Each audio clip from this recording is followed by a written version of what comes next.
Hello friends, मैं नेहा आप सभी का हमारे एंड स्टडी चैनल पर स्वागत करती हूँ। जैसे कि हमने पिछले क्लास में पढ़ा था रेगुलेटिंग एक्ट और इससे और आगे की बहुत सारे एक्ट्स ने ब्रिटिश ईस्ट इंडिया कंपनी द्वारा जो नियम या कह सकते हैं एक्ट जो लागू हुए थे हमारे भारत में। और आज हम पढ़ने जा रहे हैं ब्रिटिश क्राउन या ब्रिटिश शासन द्वारा लागू किए गए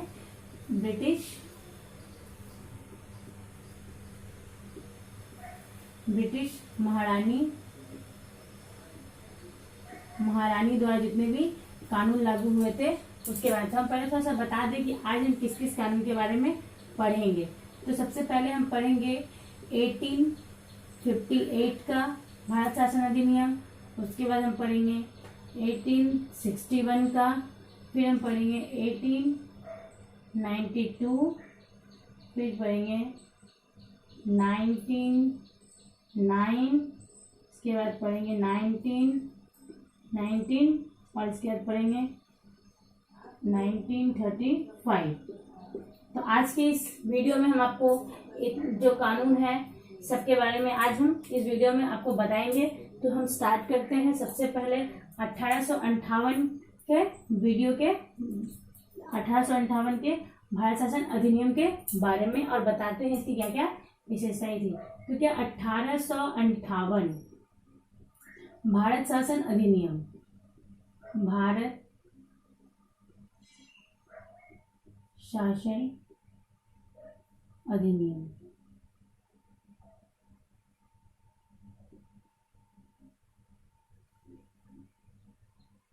1858 के भारत शासन अधिनियम। और हम पहले बताते हैं कि इस अधिनियम में क्या क्या बातें हुई, इस अधिनियम की क्या क्या विशेषताएं थी और इस अधिनियम को कहाँ इसकी घोषणा की गई थी और इस अधिनियम के समय कौन जो थे वायसराय या लॉर्ड या गवर्नर कह सकते हैं, तो क्या क्या बातें थी तो हम बताते हैं इसमें। सबसे पहले ध्यान रखिएगा दोस्तों कि 1858 का जो भारत शासन अधिनियम था उसका घोषणा कहाँ हुआ था। तो इसकी जो घोषणा थी ये हुई थी, पहले याद रखिए, इसकी घोषणा जो थी हुई थी इलाहाबाद दरबार में। इलाहाबाद दरबार में पहला क्वेश्चन यही बनता है कि 1858 शासन अधिनियम की जो है घोषणा जो है वो कहाँ हुई थी, तो इलाहाबाद दरबार में हुई थी। इसके बाद आता है कि इसकी घोषणा किसने की थी, तो इसकी घोषणा लॉर्ड कैनिंग ने की थी। लॉर्ड कैनिंग ने की थी। इसके बाद क्वेश्चन ये बनता है कि आपको हम ये बता देते हैं कि जो 1858 का भारत शासन अधिनियम था, जैसे कि हम इससे पहले भी पढ़ चुके हैं कि हमारे भारत में पहले गवर्नर हुआ करते थे, फिर बाद में उनको बदलकर गवर्नर जनरल कर दिया गया। इसी प्रकार से यहाँ पे जो गवर्नर जनरल हैं, गवर्नर जनरल, इनको बदलकर क्या कर दिया गया इस अधिनियम के तहत,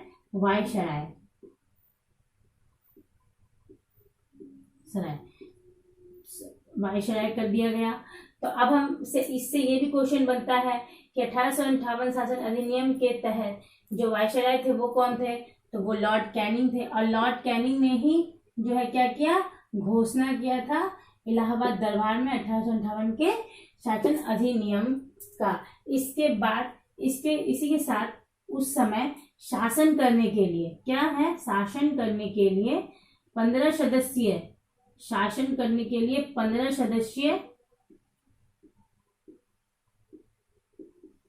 सदस्य का गठन होता है, जिसमें 15 सदस्य का गठन होता है शासन करने के लिए, जिसमें से 8 जो होते हैं ब्रिटिश अधिकारी होते हैं,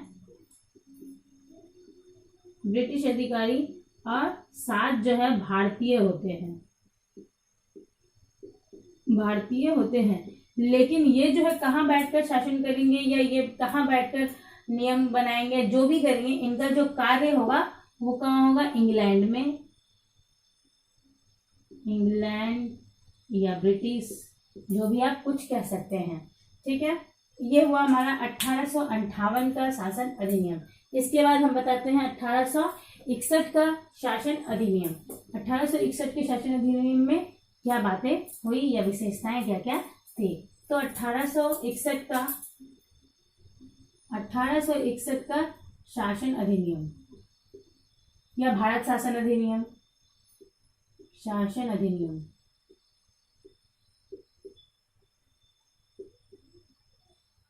इस अधिनियम के अंतर्गत क्या क्या बातें हुई। इस अधिनियम के अंतर्गत सबसे पहले तो हम ये जान लें कि महिलाओं को जो है, महिलाओं को मत देने का या वोट देने का जो है, वोट देने का जो अधिकार प्राप्त हुआ था इसी अधिनियम के तहत महिलाओं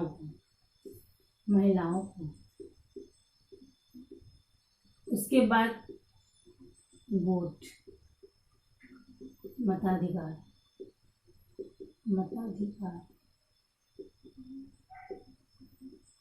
इसके बाद इसी समय भारत में जो वायसराय होते थे उसके जो वायसराय की जो अध्यादेश देने की जो प्रक्रिया थी या शक्ति थी, वायसराय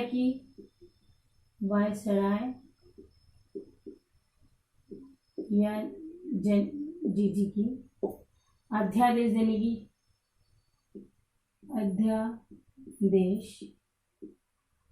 अध्यादेश शक्ति मिली।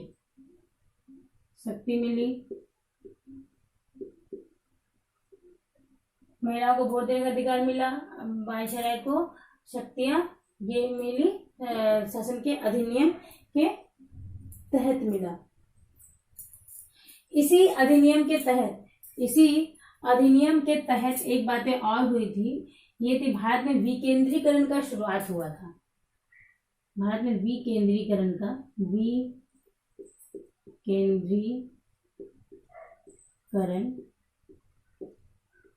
शुरुआत।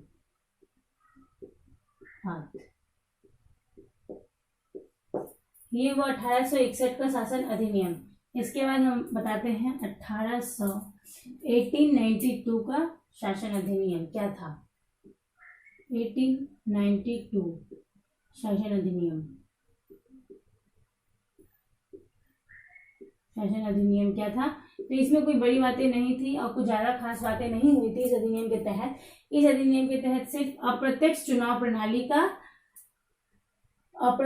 प्रणाली का जो है वो प्रचार, या कह सकते हैं कि शुरुआत जो है इसी अधिनियम के अंतर्गत शुरू हुई। अप्रत्यक्ष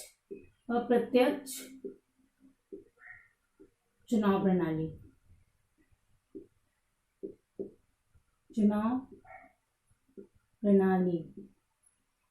की शुरुआत हुई थी इस अधिनियम के अंतर्गत। इसके बाद हम देख लें, इसके बाद आता है 1909 का शासन अधिनियम। 1909 का भारत शासन अधिनियम।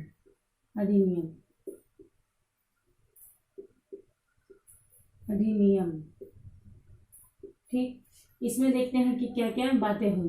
सबसे पहले तो ये जान लें कि 1919 का जो भारत शासन अधिनियम है, ये इस एक्ट के अंतर्गत इसको और भी एक नाम से जाना जाता है, जिसे हम कहते हैं मार्ले मिंटो सुधार। अगर 1919 के अधिनियम का दूसरा नाम पूछा जाए या यूं कह दिया जाए मार्ले मिंटो सुधार किस अधिनियम के तहत आता है, तो ये आता है 1919 के अधिनियम से। यह आते हैं मार्ले मिंटो सुधार।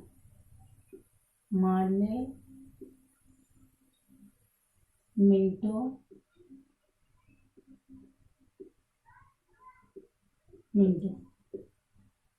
मिंटो सुधार या मार्ले मिंटो रिफॉर्म्स, आप कुछ भी कह सकते हैं। तो सबसे पहले ये जान ले मार्ले, पहला क्वेश्चन ये बनता है कि मार्ले जो थे वो कौन थे।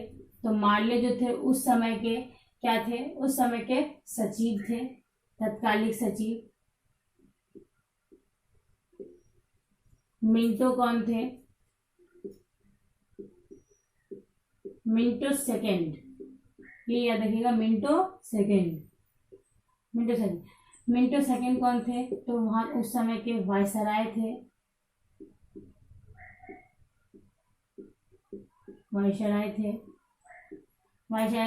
तो इससे ये भी क्वेश्चन बनता है कि 1919 के अधिनियम का जो नाम है मार्ले मिंटो क्यों रखा गया, रिफॉर्म्स।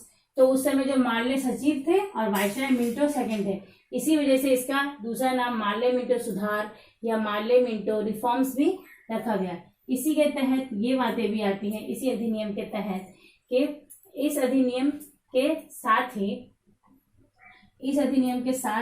ही जो है माल्य विंडो सुधार के अधिनियम, इस अधिनियम के साथ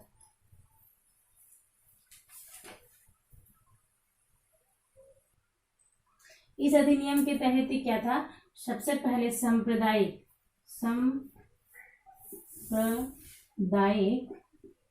जो है चुनाव प्रणाली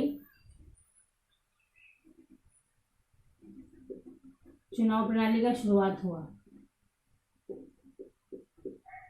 क्वेश्चन ये भी बनता है कि सबसे पहले जो है सांप्रदायिक चुनाव प्रणाली का शुरुआत कब हुआ था, तो सबसे पहले सांप्रदायिक चुनाव प्रणाली का शुरुआत जो है 1919 के अधिनियम में हुआ था। और किस सांप्रदायिक या किस संप्रदाय को सबसे पहले जगह मिली थी या सांप्रदायिक को मिला था, तो ये सबसे इम्पोर्टेंट क्वेश्चन बनता है कि मुस्लिम लीग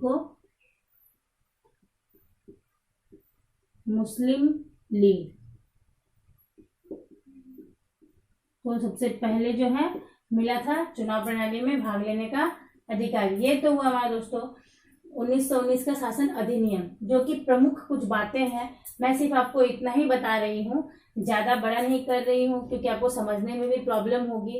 इसी वजह से मैं इसके सिर्फ मुख्य जो है इम्पोर्टेंस जो पॉइंट्स है सिर्फ मैं आपको वही बताती हूँ जो आपके परीक्षा के लिए बहुत ही महत्वपूर्ण है।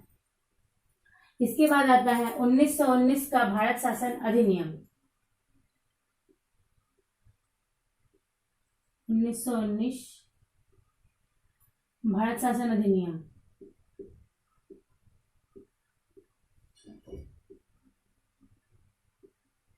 भारत शासन अधिनियम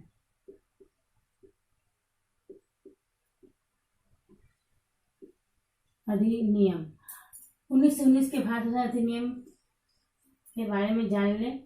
तो इसके बारे में जानने से पहले हम ये जान लें कि इस अधिनियम के भी और नाम हैं, जैसे कि मॉन्टेग्यू चेम्सफोर्ड,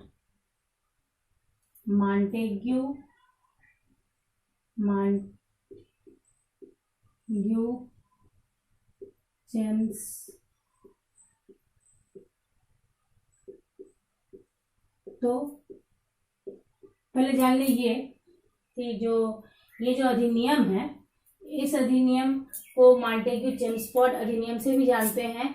क्यों जानते हैं कि मॉन्टेग्यू जो थे,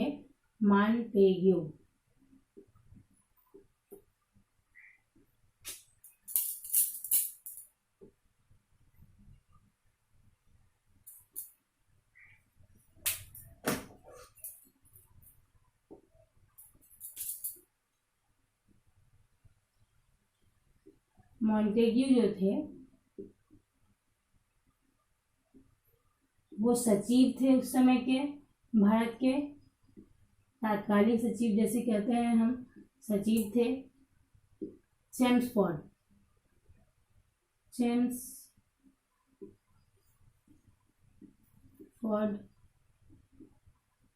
वायसराय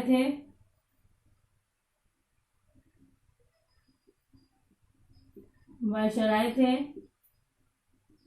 इसी के अंतर्गत हम ये जान लें पहले कि मॉन्टेग्यू और वायसराय दोनों। पहला क्वेश्चन तो ये बनता है कि 1919 के अधिनियम के तहत जो है ये मॉन्टेग्यू चेम्सफोर्ड इसका नाम क्यों पड़ा। तो इसका नाम मॉन्टेग्यू चेम्सफोर्ड इसलिए पड़ा क्योंकि जो मॉन्टेग्यू थे वो सचिव थे और चेम्सफोर्ड जो थे वो वायसराय थे। इसी के साथ 1919 के ही शासन अधिनियम के तहत भारत में जो है द्विसदनात्मक जो शासन प्रणाली का शुरुआत हुआ था। क्या हुआ था? द्विसदनात्मक या दो सदन का आरंभ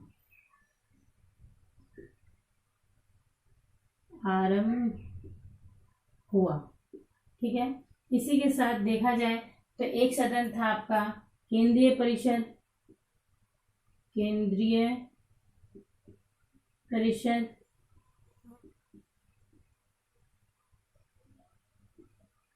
दूसरा था राज्य सभा या मंडल। अब हम ये जान लें कि केंद्रीय प्रदेश में सदस्य की संख्या कितनी थी और राज्य सभा में कितनी थी? तो इसकी जो सदस्य की संख्या थी वो थी 145। इसमें से सिर्फ 45, लेकिन इसमें से जो थे सिर्फ 141 जो थे निर्वाचित थे।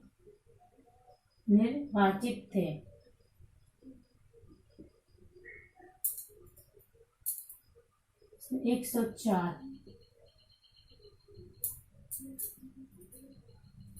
145।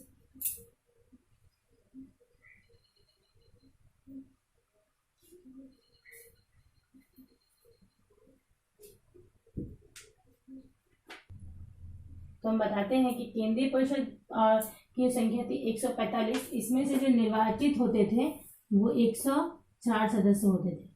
104 सदस्य थे वो निर्वाचित होते थे।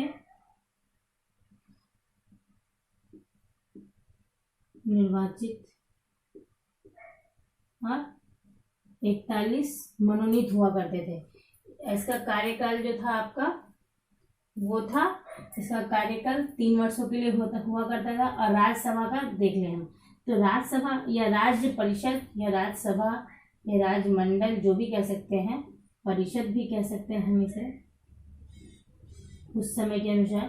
तो अगर परिषद आता तो आप घबराइएगा नहीं, यही है परिषद। तो इसमें 60 सदस्य थे, 35 चुने जाते थे, निर्वाचित किए जाते थे, ठीक है। बाकी जो थे वो मनोनीत थे, 15 जो भी 25 सदस्य मनोनीत थे, ठीक है। और इसका कार्यकाल जो था वो कार्यकाल 5 वर्ष था, ठीक है। 5 वर्ष था इसका कार्यकाल। उसका कार्यकाल था 3 वर्ष, इसका कार्यकाल था 5 वर्ष। और इसी जो शासन अधिनियम के अंतर्गत जो चुनाव प्रणाली की जो सांप्रदायिक चुनाव प्रणाली की जो सदस्यता बढ़ी थी, इसके अंतर्गत ये भी कुछ पॉइंट्स हैं, बता देती हूँ। महिला नंबर 1, नंबर 2 आता है आपको महिला के साथ साथ दलितों को भी मिला था। सांप्रदायिक चुनाव प्रणाली में भाग लेने का दलितों को या मजदूरों को, जैसा कि हम इसके बारे में आपको समझा देते हैं। हमने पढ़ा था 1909 के अधिनियम में यह सांप्रदायिक चुनाव प्रणाली का जो है शुरुआत हो गया था, सांप्रदायिक चुनाव प्रणाली का। तो उसके अंतर्गत जो मिला था एक ही शासन अधिनियम आया था मुस्लिमों को। इसके बाद जो 1919 में मिला है आपको महिलाओं को, दलितों को और मजदूरों को जो मिला है अब ये जो है जो समुदाय होते थे ये भी क्या है, अब चुनाव प्रणाली में भाग लिया करते थे। इसके बाद आता है 1935 का शासन अधिनियम।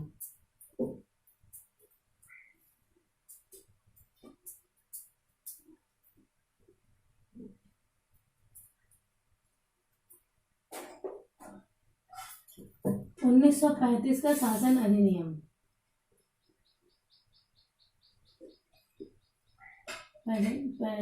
35 का शासन अधिनियम या एक्ट आप कह सकते हैं, एक्ट भी इसे कहा जाता है। मैंने किसी भी अपने वीडियो में एक्ट नहीं लिखा है, लेकिन इसे हम एक्ट की तरह ऐसा भी क्वेश्चन आ जाए तो आप घबराइएगा नहीं कि एक्ट और अधिनियम। तो एक्ट और अधिनियम एक ही बात है। हमने अधिनियम लिखा है सिर्फ इसलिए समझने के लिए, या तो ऐसे भी क्वेश्चन बनता है कि 1935 का एक्ट जो है इसके क्या क्या प्रावधान थे, इसमें क्या क्या कारण थे, इसकी विशेषताएं क्या क्या थी, इसमें क्या क्या हुआ था। तो सबसे पहले हम ये जान लें कि 1935 का जो एक्ट है, ये एक्ट आप ऐसा भी कह सकते हैं कि ब्रिटिश सरकार के जो है अंतिम तरीके से ही यही जो एक्ट है इसकी यही एक अंतिम एक्ट रहा, जिसके बाद जो है कोई भी ब्रिटिश सरकार के द्वारा एक्ट नहीं बन पाया।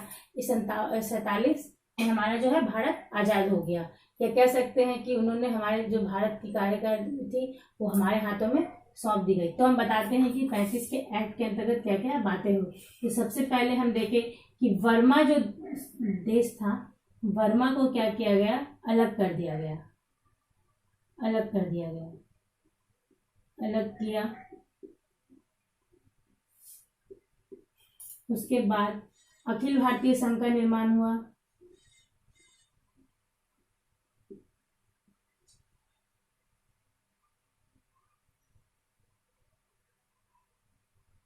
अलग किया।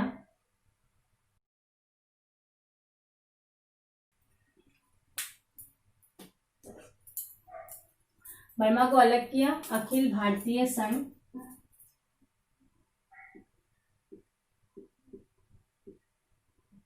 अखिल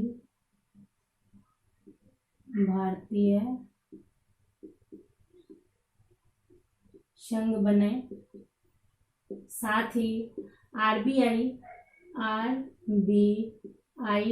की स्थापना हुई थी। स्थापना क्या हुई थी? 1 अप्रैल, ये याद रखने वाली बात है, 1 अप्रैल को हुई थी, 1 अप्रैल 1935 में आरबीआई की स्थापना, जिसे हम भारतीय रिजर्व बैंक भी कहते हैं। इसके बाद देखा जाए तो भारत में जो है परिषद या प्रांतीय न्यायालय बने, प्रांतीय न्यायालय बने। साथ ही उड़ीसा राज्य को है जो जोड़ दिया गया, सिंध और उड़ीसा राज्य को जोड़ दिया गया, सिंध और उड़ीसा को जोड़ दिया गया, भारत में जोड़ दिया गया। इसी एक्ट के तहत जो है सांप्रदायिक चुनाव प्रणाली का जो था और विस्तार हुआ, सांप्रदायिक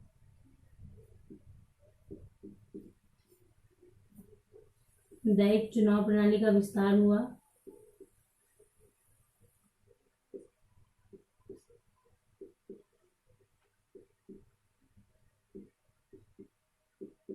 साथ ही सबसे महत्वपूर्ण बात यह है कि हम आपको ये बताते हैं कि इस एक्ट के तहत जो है प्रांतीय द्वैत शासन को हटाकर केंद्रीय द्वैत शासन लागू किया गया। प्रांत में जो द्वैत शासन लागू किया गया था 1909 में, वो हटाकर अब क्या है? केंद्रीय द्वैत शासन शुरू हो गया इस एक्ट के तहत। तो हम जान ले कि क्या क्या हुआ। तो इतनी बातें जो हुई इस एक्ट में, महत्वपूर्ण बातें जो थी इतनी ही थी। इसके बारे में हमने आपको बता दिया। इसके जो क्वेश्चंस बनेंगे ये इसी प्रकार से बनेंगे जैसा हमने आपको इम्पोर्टेंट बताया है।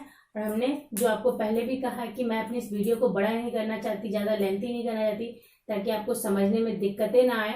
तो मैंने शॉर्ट्स में जितने भी महत्वपूर्ण टॉपिक्स हैं मैंने आपको ये बता दिए हैं। इसके बाद मैं आपको भारत का जो है स्वाधीनता या तो कह सकते हैं स्वतंत्रता के जो समय का 1947 का जो अधिनियम या भारत स्वतंत्रता अधिनियम कह सकते हैं, इसके बारे में इसके बाद वाले वीडियो में मैं लेकर आऊँगी। और अभी के लिए बस इतना ही।